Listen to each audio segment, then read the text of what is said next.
Hello and welcome back. I want to first thank you for purchasing a Blue Force Sabers. This is the new updated guide for your new saber. And the reason why I'm doing this updated guide is because I've changed a couple of the design elements over time with my saber. So this is one of our newer sabers. This is the Stormtrooper Saber. So I'm going to go over a couple of the changes that I've done and what I'm pretty much sticking with going forward. So the first thing I want to talk about is the steel tubing.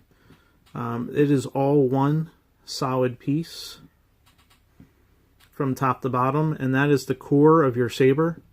And the reason why I use a 1-inch all one piece steel core is because it allows it to have complete solid and durability to it. And then basically I will design around this steel core with either the 3D printing and other elements as well. So another thing with your saber too is I use only high-powered LEDs. It might be a tri or quad or single LED, and every LED is housed in this aluminum and copper heatsink. And the reason I use that is because the copper and the aluminum really dissipate and disperse that heat. They can get quite hot, so it will prolong the life of your LED. Also, these are custom made and houses the LED and the lens perfectly in here, and it gives a great focus right down the blade, so you get a nice bright blade as well. And I use all the proper focus lens for the LEDs too, depending on which setup that you have in there. Another element too with all my sabers is I use the 30 gauge wire. It's a high-end, high temp 30 gauge wire. It's super thin, and the reason for that is it causes less kinks within the saber. Once you have all the elements inside, all the electronics, it can get quite compact in there. So I use 30 gauge wire, and that really reduces the kinks and the tightness of all the wiring on the inside. The other thing I use in all my sabers is this 18650 battery, and I use this rechargeable battery and to save money down the road. It's nice to have a rechargeable battery. You can burn through batteries pretty fast with all the components on the inside of these, so I include a rechargeable battery in all my sabers. And that's also nice for cosplay and conventions that you go to. If you have a spare battery, you take it out, you pop it back in, and then you're good to go again. Another design element too, as you can see with pretty much all my new sabers now, is this 3D printing, and with the emitter, this section in the middle, and down to the pommel. And the reason I do that is because it really allows and opens up my design to where I want to build the saber around. With the solid core, it gives that durability to it, and then I get to design and build around that solid core.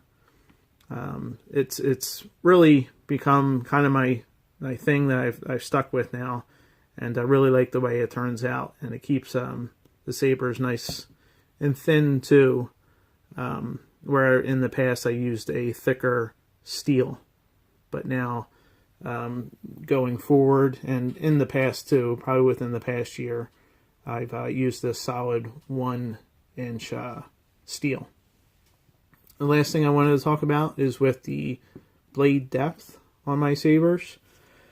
So with these, with the 1-inch steel cores, I generally go with a 2-inch blade depth on them, and the blade depth is from where the steel starts on the inside. So on this one, it starts right around here and then down to about 2 inches into the actual steel. Some might have a little bit more, some might have just a tiny bit less, but it's usually either 2 inches or more into the steel, and that gives your blade a nice insertion into the steel, so it's nice and durable and sits good and tight in there. As you can see on the back here, this is the LED retention screw, and I use an LED retention screw on all of my sabers, and that's very important too, is because the LED retention screw keeps the housing on the inside, so it sits about right in this area on this saber, from sliding around on the inside, and you don't want that at all, because you start getting into dueling and hitting it around a bit, and you'll have that LED sliding around, and you don't want that. So I include a LED retention screw to hold that housing in place on all of my sabers.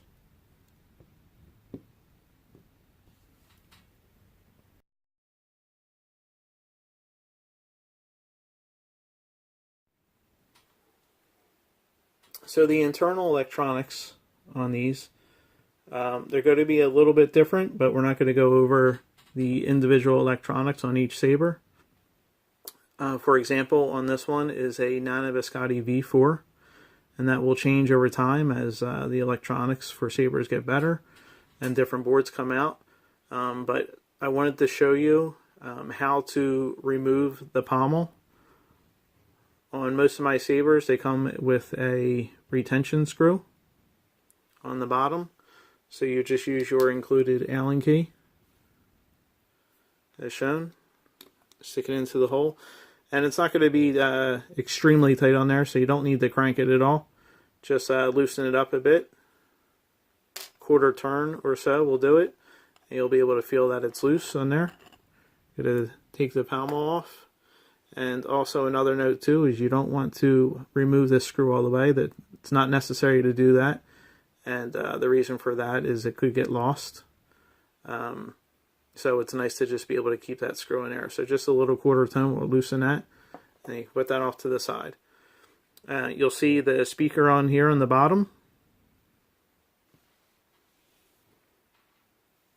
So you're just going to grab the speaker by the corners, by the side. You're going to pull it out. If there's a battery in there, you'll be able to see it already. Now you don't need to pull it out too far, just enough to gain access to the battery. If you wanted to, some soundboards come with a SD card, as you can see down here. It's right here. You can actually change that out and put new sound fonts on if you like. There's that availability to do so. So you have access to that as well.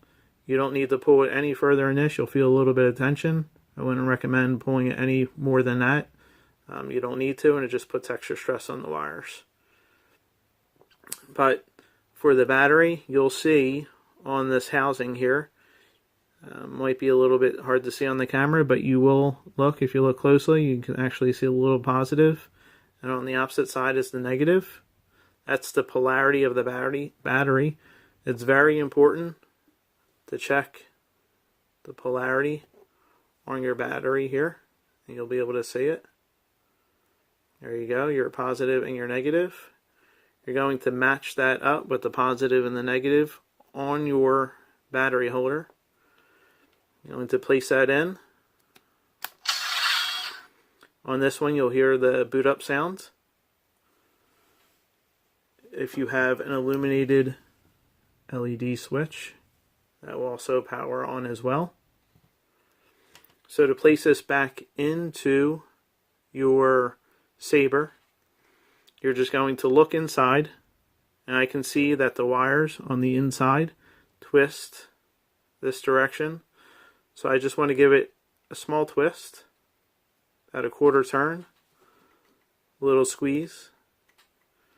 And the reason for that too is that when you're pushing the sled back in, it will keep those wires curled up inside, which will cause less kinks. And they keep it all nice and smooth on the inside. You're just going to push it in to where it butts back up. And take your pommel. And you can line it up with the bottom of your saber here, so all the screws line up. Take your Allen key. And all you need is just a little quarter turn to tighten it back down. Feel the tension on there? That's good. If you like, you can give it a little pull. Yep, perfect. And you can fire it up, make sure it works.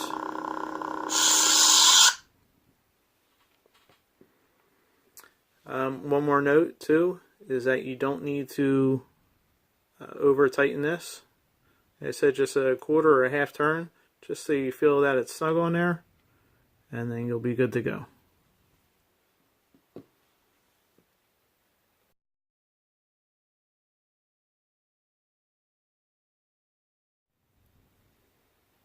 So the last thing we're going to cover is inserting the blade.